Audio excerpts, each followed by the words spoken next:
Glory, it is good to be among gamers. Welcome back, y'all. Let's talk to Junebug, I guess.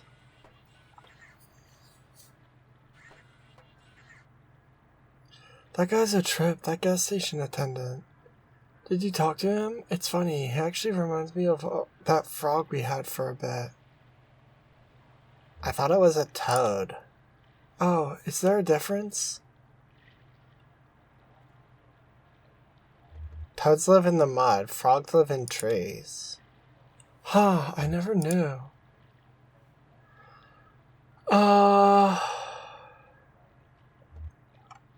Okay, so how does that gas station attendant remind you of a frog? Oh, I don't know, because he liked to talk, I guess? Maybe we should pick up another one. A frog. Or a cat, or an iguana, or something.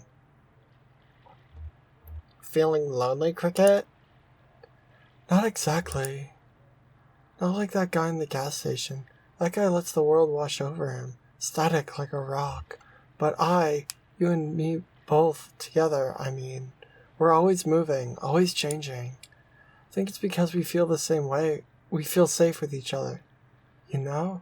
Free. We can just try stuff out, change our clothes, swap parts around, just play. I'm not lonely, just curious. With another person to play with, what else could we be?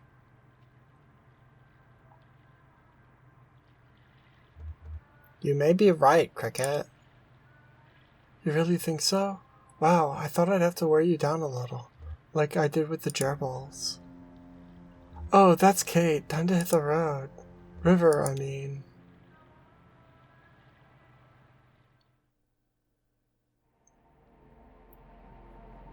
Water sounds, delicate synthesizer music.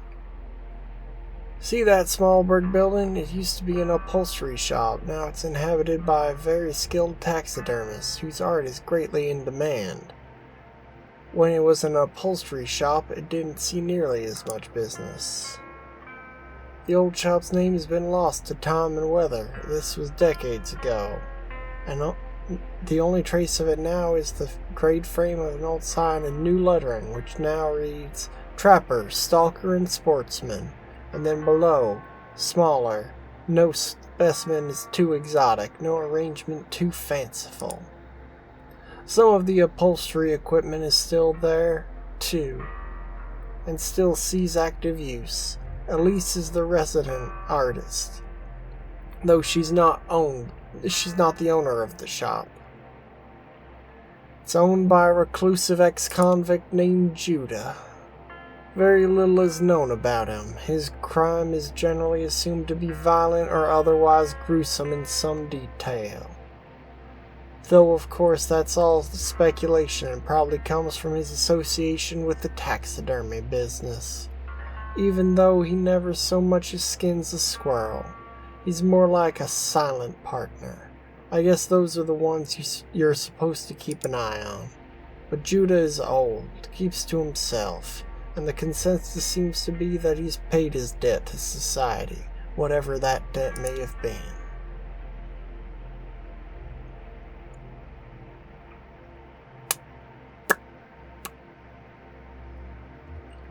Shannon retreated to the TV room to browse the Mammoth's video collection.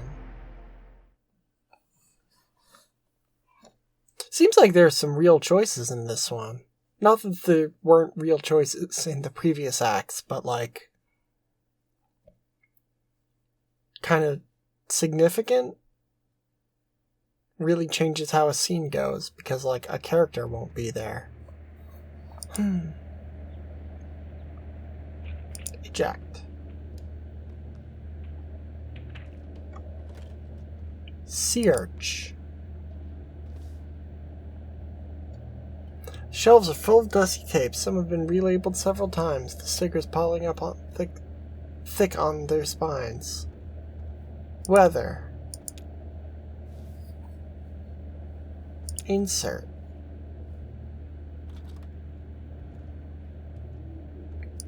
Wage.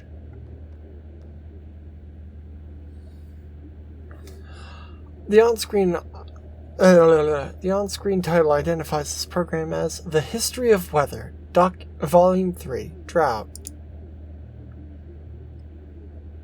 Over footage of a dry riverbed, the program's narrator explains the differences between modern drought and ancient drought.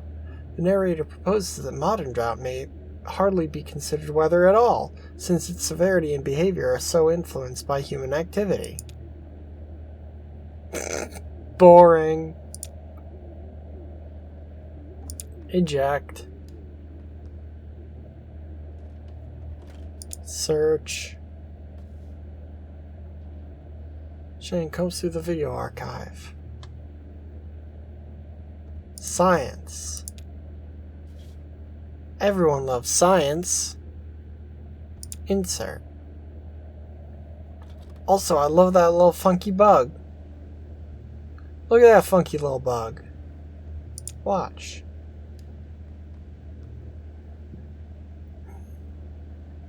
It looks like Will, though much younger, reclined on a sofa and taking calls. His arm, draped over the back of the couch, holds a bottle of something clear. People call in with stories of their encounters with the supernatural. Will offers little commentary or response. He acknowledges them. Sometimes he interrupts to clarify, or repeats something back to them. Mostly he just listens and pulls from that clear glass bottle. A handmade banner strung above the couch reads, "I believe you." Oh man, look, it's a little... I'm guessing hermit crab. Oh man, they're gonna kiss. They kiss. Little bug kiss. Search. Shane goes through the video archive.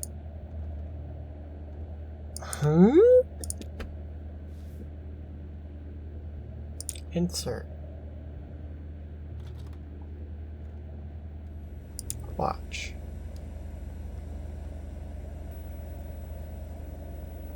That awful hum. It seems to start before Shannon even hits play. Then there is a familiar room.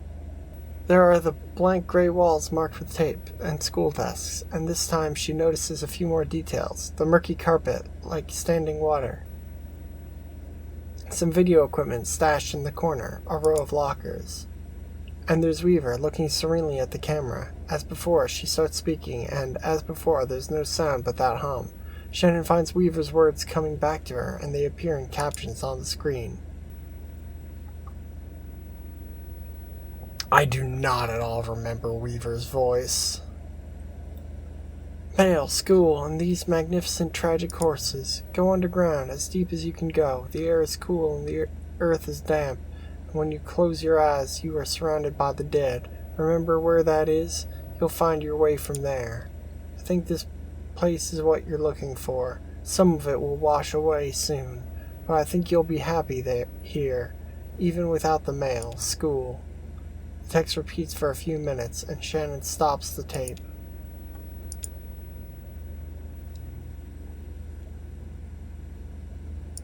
Eject. Return. Main deck.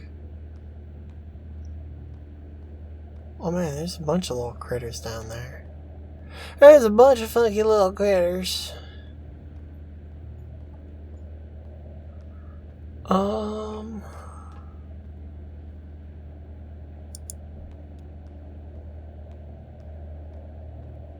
Kate and Will. No, it was only a few notes, slow and sad, like funeral music, you know? I don't remember it being sad, just simple and unburdened. Maybe that's what funeral music sounds like to me, unburdened. Oh, hello. Oh, hello. Kate and I were just trying to remember the Mammoth song. But neither of us have heard it for years. Will just found the mechanism. In the mammoth's belly, hidden and gritty, matted fur. Ha! It's like a big music box, slowly spinning cylinder covered in metal pins that pluck her dulcet guts and pump and bellows in her bowels. But some of the pins are rusted and worn away. Easy to replace if we can ever remember what the notes were. Did I hear you browsing the archives next door? Find anything good? Where did all those videos come from? People just left them on board. Passengers, I mean. They used to all be movies and that kind of stuff. I like nature documentaries especially. Some people left home movies or little art videos they'd made, but that damn VCR devours anything you leave in it. It just switches into record mode at random, I think, and picks up whatever's coming in over the antenna. Of course, the only station we get down here is WEVP, community television, you know? They've got that show with the gentleman playing banjo in his birthday suit. I'm sure you've seen it. Oh, yes. And if there's no tape in the machine, it starts... And if there's no tape in the machine when it tries to start recording, it makes this awful sound, like putting a squeaky toy in a food processor. I can hear it above deck. Awful. That's why I put the sign up. Please do not rewind after watching. At least that way nothing gets taped over anymore.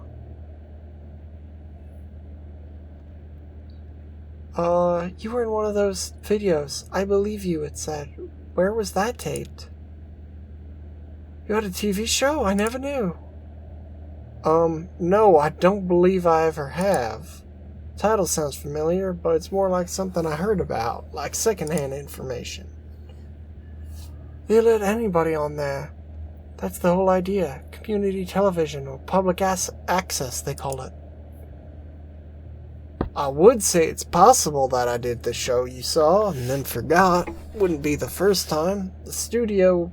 No, I can't say that I remember where WEVP is. Sorry.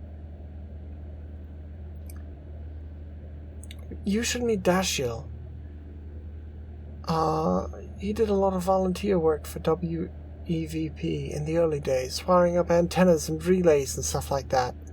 I think you two would have a lot to talk about. He works at the telephone exchange. No, I'm afraid he's been let go. Oh yeah, that's odd. He still takes the ferry to work every day. I'm sure he's at the telephone exchange right now, in fact. I dropped in there a few hours ago. We're stopping at the telephone exchange shortly to deliver their mail and pick up their trash. You should go ashore when we do. Ask for Dashiell. That's a cool name.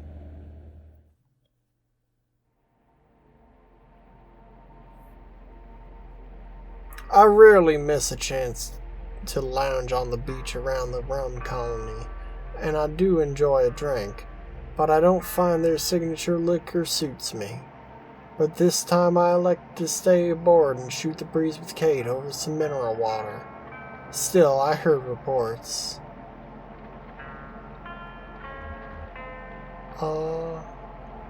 Ezra told me about the dark corners. See, that beach is lit by a congregation of amber torches stuck in the sand. They mix with the torch fuel with citronella oil. It keeps the bugs away, which keeps the bats away, but the light doesn't fall very far from the flame. The rest is shadow and sandy shores. That's the part Ezra wanted to tell me about. He said he found a treasure. I knew better than to pry.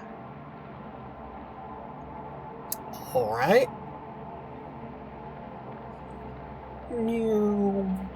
So we completely, by staying on board, we completely missed the rum colony. Oh, if we're talking about the rum colony, I should tell you about Patch. He's the bartender, general manager, creative director. I guess that means he books the music. He's pretty much run the place for the last 7 years. A lot of folks assume he owns it, but that is not the case. The rum colony is owned by a dead man named Vernon.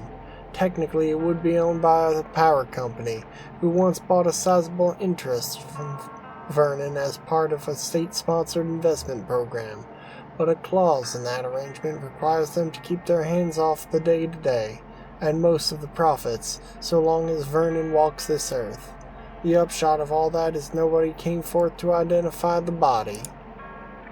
Patch is a good guy, though. Kind, trustworthy, and he mixes a strong Mai Tai, if that's your thing. Never had a Mai Tai. Don't know what it is, other than some sort of alcohol thing. What's this now? A doorway? Valkyrie in blue lounge below deck.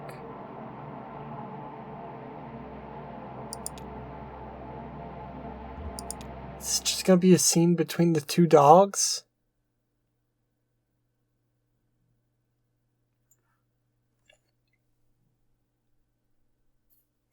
The Mucky Mammoth.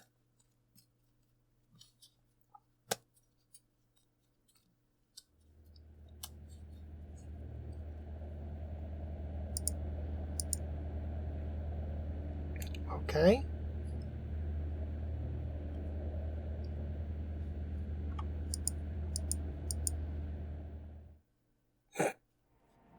And that's it? Okay. While those two gentle beasts kept things under control aboard the Mucky Mammoth, I went ashore with the rest of the crew to make use of a public telephone. I called into my answering machine, which I routinely neglect for intervals of months, to chip away at the pile. Kate checked in on a client of hers. She's a birth doula. Birth doula. I don't know what that means, in addition to being a tugboat captain. Did you know that? She talked to her sister in Lithuania. Illness in the family, I gather. Anyway, the evening hit a low point not much later on. So let's take a quiet moment here to listen to the river and reflect on the unburdened sleep of dogs. So that time we just completely missed a scene. That time, because I said to follow the dogs, we just completely missed a scene of things happening. And instead it was just 30 seconds of dogs. Okay.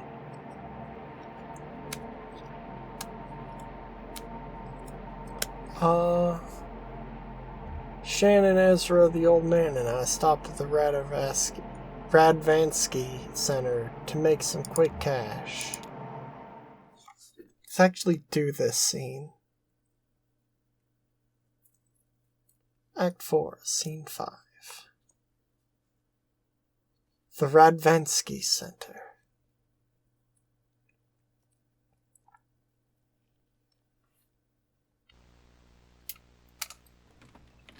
Interesting perspective.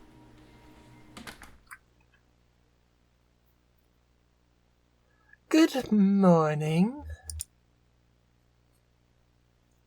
Bags isn't feeling well. Long night. Poor kitty. What are you watching? Security tapes from last night. Daryl left the lights on again. Should we slash his tires? Just leave a stern note on his desk. Spare the rod. What are we doing today? Right, this is weird. You know that old vending machine? The one that only has tomato juice? No, the old one they just stopped refilling. Remember we rolled it onto the dock late August and some scavengers stripped it for metal in the middle of the night? Daryl cut his hand cleaning up after them, and he got infected, remember? No. Okay, anyway, the rest of it ended up in the code room until finally Daryl was piling it into a big bag for the trash barge to pick up, and he came across this box lost behind all the junk. Check it out. This looks old. Yeah, there's a bunch of videotapes and completed questionnaires. I looked up the reference number and it's never been processed, so I guess that's what we're doing today. There's no date on it, we'll just have to make one up. Unless there's some footage of a calendar or something here. Haha. Flipping through questionnaire. I guess these are the old tests before we started doing the video exit interviews. That's annoying. Yeah, well, let's see. How did we do this? I'll run the tape, you interpret the questionnaire, and I'll type it up. Okay,